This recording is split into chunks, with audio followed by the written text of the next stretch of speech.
प्रभात खबर में आपका स्वागत है। मैं हूं आपके साथ राज कमल। आपको मालूम है कि बीपीएससी टीआरई 4 को लेकर पटना के सड़कों पर महा आंदोलन छिड़ा था, जिसमें छात्र नेता दिलीप को पुलिस ने उठा लिया था। और देखिए अब जेल से बाहर निकले हैं। ये सब क्या हुआ है आपको दिलीप जी? देखिए, ये तो चोट है, पुलिसिया लाठीचार्ज का चोट है। ब्रिटिश हुकूमत से भी ज्यादा तानाशाही सरकार बन गई है। और हमको किस बात की सजा दी गई? हमारे साथ 3 अभ्यर्थियों और छात्र नेताओं को कि हम लोग सच बोल रहे थे, हम लोग सरकार को उनका वादा याद दिला रहे थे, इसलिए इस बात के लिए हमें जेल में बंद किया गया और सेल में 2 दिन तक बंद किया गया।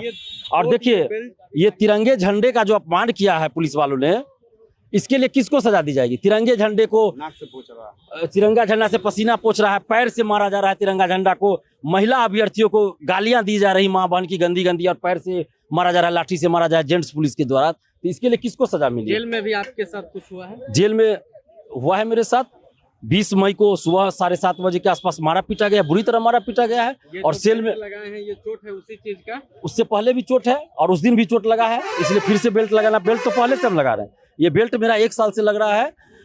चोट की वजह से जो पिछले आंदोलनों में चोट लगा, फिर वो 8 मई को चोट लगा, फिर 20 तारीख को मारा गया, तो उसकी वजह से बेल्ट उतर ही नहीं रहा है। देखिए, यही सरकार ने 2023 में घोषणा किया था कि साल में हर साल 2 बार एसटीटी कराएंगे और 1 बार टीआरई का विज्ञापन देंगे। 23 से 26 आ गया, क्या हुआ उस वादे का? कुछ नहीं हुआ।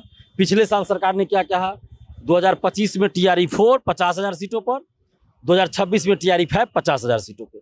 अभी तक टीआरई 4 का भी विज्ञापन नहीं आया। अभी 8 मई को जब आंदोलन था, शिक्षा मंत्री जी ने कहा कि जून प्रथम सप्ताह में विज्ञापन जारी होगा टीआरई 4 का। फिर 20 मई के शाम से कह रहे हैं कि जुलाई में आएगा 20,000 सीटों पर। ये क्या चल रहा है?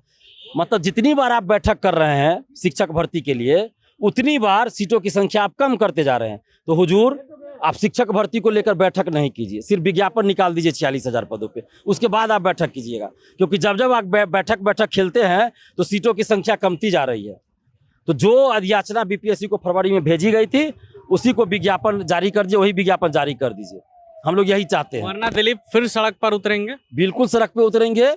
और उससे पहले अभी सम्राट चौधरी जी जो मुख्यमंत्री हैं हमारे, उनसे मिलना हम चाहते हैं, शिक्षा मंत्री जी से मिलना चाहते हैं, प्रयास में लगे हुए हैं। अब देखिए वो लोग मिलना चाहते हैं कि नहीं चाहते हैं। बार बार आप पर लाठियां बरसाई जा रही हैं, आपके साथ हजारों छात्र पीटे जा रहे हैं सड़क पर, फिर आप क्यों उतरना चाहते हैं? देखिए, हम अपने मन से सड़क पे नहीं उतरते हैं। जब अभ्यर्थी हमें आंदोलन के लिए बोलते हैं तब हम आंदोलन करते हैं, और उसमें भी अभ्यर्थियों से बात करते हैं और हम कुछ समय लेते हैं, सरकार को ही मौका देते हैं। हमारा आंदोलन का एक पैटर्न देखिएगा आप, तो हर आंदोलन करने से 1 महीना पहले लगभग माहौल हम बनाते हैं, सरकार को सूचना देते हैं, मीडिया में बोलते हैं, बैठक करते हैं, प्रेस कॉन्फ्रेंस करते हैं, तब जाके हम आंदोलन करते हैं। के अधिकारियों के कान पर जू तक नहीं रेंग रहे?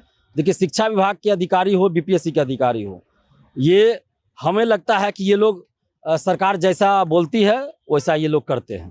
सरकार का दोष है पूरा? बिल्कुल सरकार का मिलेंगे सम्राट चौधरी से क्या बोलेंगे? अगर शिक्षा मंत्री जी, शिक्षा विभाग है, बीपीएससी, अगर शिक्षा विभाग और बीपीएससी के अधिकारी या कोई कर्मचारी सरकार की बातों को नहीं मानते तो उनको सस्पेंड कर देते, उनके खिलाफ कार्रवाई करते। लेकिन ऐसा तो कुछ नहीं दिख रहा है, तो इसका मतलब सरकार ही जो चाहती है। सम्राट चौधरी से मिलेंगे, शिक्षा मंत्री से मिलेंगे, क्या बोलेंगे? सीधी सी बात है, हम उनसे यही मांग करेंगे, टीआरई 4 को लेकर सारी समस्याएं बताएंगे अभ्यर्थियों की। 15 लाख जो अभ्यर्थी है 2 साल से वो कितना तड़प रहे हैं, उनकी पीड़ा बताएंगे, और इस वैकेंसी से सरकार को क्या लाभ होगा हमें भी बताएंगे। सरकार को भी लाभ होगा भाई। और टीआरई 1 to 3 इसकी जांच करवा ले सरकार, सर्टिफिकेट की जांच, बायोमेट्रिक जांच अच्छे से, तो 60-70 हज़ार तो फर्जी टीचर निकल जाएगा।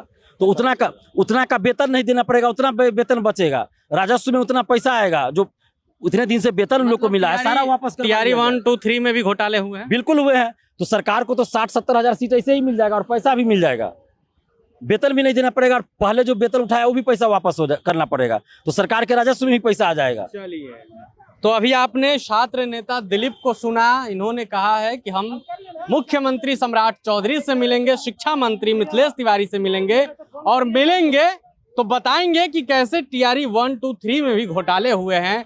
60 से 70 हज़ार शिक्षक फर्जी हैं। वहीं दूसरी तरफ जो मुख्यमंत्री ने ऐलान किया है 5 साल में 1 लाख शिक्षकों की नियुक्ति का, उस पर भी इन्होंने सवाल खड़े किए हैं कि जब जब बैठकें हो रही हैं तब तब सीटों की संख्या कम की जा रही है। लेकिन दिलीप लाठी चलने के बावजूद फिर सड़क पर उतरेंगे। अब देखने वाली बात होगी आगे क्या कुछ होता है। बने रहे प्रभात खबर के साथ। शुक्रिया।